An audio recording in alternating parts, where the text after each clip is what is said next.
we go, the big bus. Bang the bitch. This is a big old lump. But like you were saying in the BM, because you like being elevated, because you've got that, much more vision, you can see what's going on. This is more your kind of beast. So this, like if it were X5, this sort of thing, this is what I'd enjoy. Don't get me wrong, I enjoy pursuits, I enjoy the fast ones, but I also enjoy being in some of that you can take out and think, I'm going to eat you and you're going to feel it now. I'm not. That's why I showed those photos of the Transit that we pit, the S3, because it was straight on, it read on, and I'm like, I'm going to open you up like a tin of beans here, lad. But these things are useful for other stuff, because you guys use these to go. You'll pick an SUV because you can hop curbs and things, can't you? Yeah, there's a lot of central reservations. What they're doing now, council are putting in a lot of high curbs as well to make bandit cars such as low-profile tyre S3s, Golf Rs, so they can't get over them in a pursuit. So they're specifically done that. So when we're in an X5 or anything like that, we can bounce over curbs. It doesn't bother the car, and it's all a bit of fun for us as well. So. I keep saying us, but I'm not doing it anymore. But them, but it's specialist. It's a brotherhood, isn't it? Yeah, it's bred into you from early age when you first join that. It is a brotherhood, and I just want to say that the lads out there, lads and lasses that are doing the job, big kudos to them, and they do a fantastic job. And it's one job that you'll never ever, like you were saying, then you've been on Bond movies, you've driven for Bond and that sort of thing. But when you're out there and you're doing it in its real life and you've just stopped a murderer, you've stopped a rapist, you've stopped someone that's just done a high-profile burglary in a stolen car. Well, yours is a real job. That's real. That's real work. We have fun on film, and you're doing a real job. We all try to have fun, though, don't we? Exactly. It's all about fun. So ironically, then this is basically the polar opposite of the BMW, which ironically has got the low-profile tyres, can't jump curbs. So this actually it's got strong benefits. Yeah, we're in a big V6, 3.7 litre. It's 300 brake horsepower, but you're pushing 2.5 tonne. Yeah. That's a lot of car for a smallish V6 engine at 2.5 tonne to be pushing around.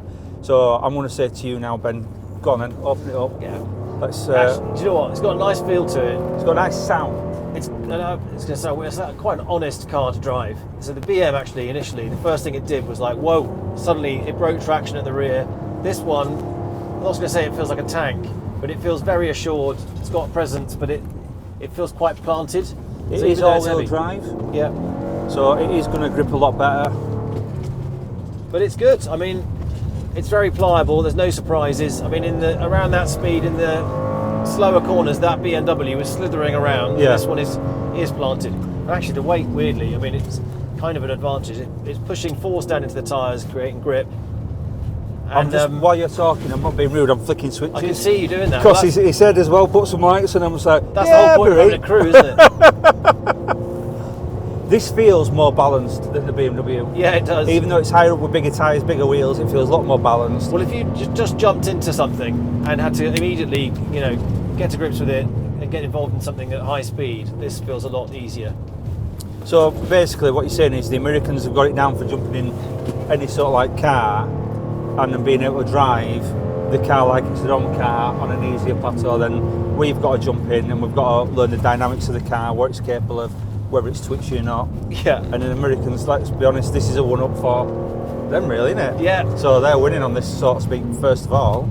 Like, I grew up in the States and also done a ton of filming out there, and so get very used to the Crown Vic. It's quite a roly-poly sort of car. But I worked on Bad Boys 3, so we were driving vehicles like this at high speed and having a lot of fun with them. And actually, the US police vehicles they've got their ante. They've got the Dodge Charger, things like this, and their road network is totally different to ours, isn't it? So we've got a lot of tight, twisty lanes. You've got narrow back alleys in London and Yorkshire, all these up and down Dale. Whereas a lot of their stuff is you need power and stability for the massive freeways, 6-lane, 7-lane. We've got to be in and out of back alleys, like you said. We've got to be around roundabouts. I mean, one of the things that they probably don't have out there, like I said, they don't have the roundabouts, they don't have the ginnels that we have and the things that we've got to put up with.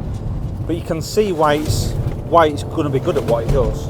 It's a good handling vehicle. It's really good. And I'm sat here as a passenger, and I'm thinking personally, it's not a bad place to be in this. It's good, and you can carry a load of kit with you as well. And I feel like you could hit something, and we'll just go through it. You definitely can with that bull bar. I mean, to be fair, everything on this, and it's all very predictable. Like the braking, surprisingly strong for a heavy car. It stops really well, I also feel like I don't have to concentrate. I am concentrating, but not as much as I did have to in the BM. Yeah. left that a bit late, but it still stopped. I saw you clench up a little bit. No, that slid out me. Was that what it was? That slid out, so I put my finger on top of it like that. I've only ever clenched up and done that twice and put my foot in footwell. Yeah. One of them, I got reverse rammed and it wrote the car off. Oh. And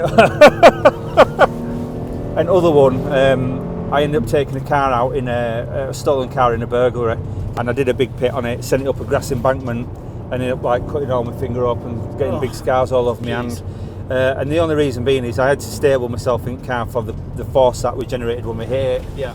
And they're only other times because I just think if it's going to happen, it's going to happen. And I'm more concerned about my brain that I don't really have anymore, and my head, than I am about anything else. Seatbelts are on. I agree. It's the most important bit. I rolled a racing car in my first year, and everyone watching was, "Oh, your arms came out," and we were worried your arms were going to get chopped off. I said, "No, my arms came out because I could grab my head and get down, because it was an open cockpit, single seater, and I just fancied there was a good chance my head was going to hit the ground unless I scooched down." So how many crashes have you had?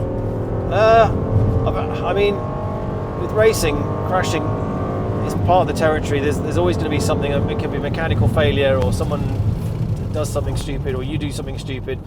And so, really, there's only a couple that I probably count that are memorable because they hurt. And so I had one big one in Romania on a street track. Right. It was after the session finished, so you'd think you could relax, checkered flag. I actually got pole position on this street track, and I slowed down for a crashed Lamborghini, and this idiot behind me didn't slow down, turfed me straight into it, and the impact broke 4 ribs straight away. I'm not laughing at you, I'm laughing with you. I'm laughing too. And it was weird because I felt sort of immobilised, and I was trying to wave at the marshals, my arms weren't really moving, and it was extremely painful. And I passed out between hitting the car and being pulled out. The medics were amazing, it got me out of the car, and fortunately there was nothing more to it, didn't catch fire or anything. But that took a while to get better from. So that was I suppose, biggest injury was from that impact. But on racing on ovals, raced on big super speedways in America, and there's no soft impacts. If you rotate at 180 miles an hour, you're going to you're going to hit. You're going in. You know it, and there's this really long, sort of 2 or 3 second delay while you wait for the impact to come. It's the most surreal moment. You know it's coming. You know that you feel fine, and that it's going to be an instant transformation. It's like being hit by a sledgehammer. I remember a few issues like that when we had old T5s, pursuit cars, and when you stopped abruptly, I don't know what it was with management system, gearbox or engine, you would not be able to switch into reverse. Right. So you pull it from third or whatever you put it on, stopped, and then you try to get reverse, you wouldn't have it, and then you see reverse lights coming on the car in front, and it'd be picking up, and no way you could get reverse to match it, and you just end up getting reverse rammed. So sometimes, like I said, when it's coming in slow, we're getting some liquid coming in from roofing. Yeah, we're leaking. The roof's leaking. For sure. Yeah.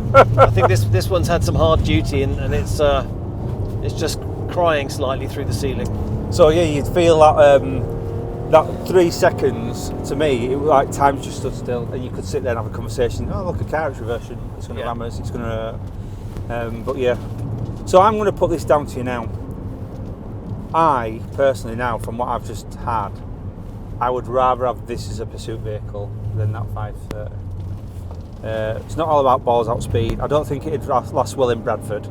For curbs and that sort of thing, it'd be good, but on a track, America, I think it'd be fantastic. Yeah. But for going round the streets of what we're doing now, I'd put this over the 530 easy. Interesting. I mean, you obviously can hold a lot of gear, but this thing's decked out, like with the bull bar and everything like that, the search lamp.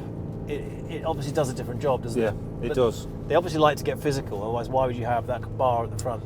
I think there's a massive debate here, which we can go into another video. But yeah, it's about whether you want, how heavy-handed you want to get, and how much they want to be hands-on. Because there's a lot of times we just use his voice. We've got a baton or a whacking stick, we call it now, and some gas. They carry firearms, and I just think they're a different level up from us. I think our tactical pursuits are different. I think we specialise in the tactical aspect of the pursuit, where they specialise in the speed and the pit. I think there's a 50-50 there. I think for talent, it's UK. For all-out balls and oomph, it's US. Yeah. If that makes sense. And I don't want to slag anyone off from America. Oh, that does the job, because again, big love to everyone out there.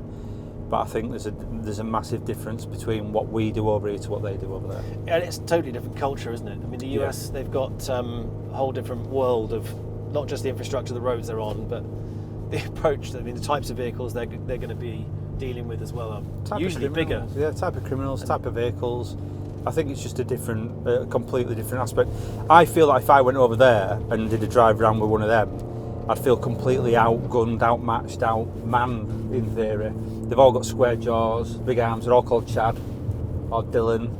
You don't think you can buff up a bit? I don't know. I've got back on the Kit Kats. Yeah, I've got man tits at the moment. Rip a few curls. I've got man tits at the moment. I think it might be my hormones. Yeah, but you've still got the blue steel look. Well, you try, but yeah. You slip on some, mirror Ray-Bans. I've got some. I wear my Ray-Bans. I wear aviators and stuff like that. So yeah, I think I'll be all right with that. But I don't think I fit the archetypal police image that they have over there. Well, I definitely couldn't do it. I'd be terrible. I'd be chasing everything, and no common sense. Because you've got to be disciplined with this stuff. And you're an expert at what you do anyway, mate. So I can't say that away from you. I'm lucky. I'm glad I got to do what I love doing, which is getting the hammer down and chasing, getting to the front. You've definitely got the hammer down a few times. This thing's good. I like. It gets my thumbs up. So I'm surprised. You'd think for a big old lump that it would be more wayward, but actually it puts the power down well, and I think this is our track winner. Yeah, I put it down. Yeah, I put it down too. Yeah. Well, all I can say is, Ford, you've done a good job there. Well done, Ford. So we like this one. We did, yeah. We've taken the 530 out, and we've taken this out, the Ford Explorer. Me personally, I've driven both. I think the Ford Explorer wins. It's a better round pursuit vehicle. It's higher, which gives you better observations, better vision. It handles better. It's got better weight distribution. Sounds fantastic. Yeah. And it looks like with this bad boy on it, it'll go through a brick wall. So, which is surprising because your career and your last car was a BM. Yeah, I know. I've said it before, but I think things change. Yeah. I think personally, tactically wise and driving wise, I think the British are better. But for vehicles, I think this wins hands down. The only problem with me with this is I'd be too tempted to use that inappropriately. So I might maybe sort of a scaled down version. For Ben. You've used the word inappropriate. I don't think there is such a thing as is inappropriate. There not? No, there's no such thing as inappropriate. Too much force, too much grunt. No, put lights on and just hit it. Fair enough. Fair enough.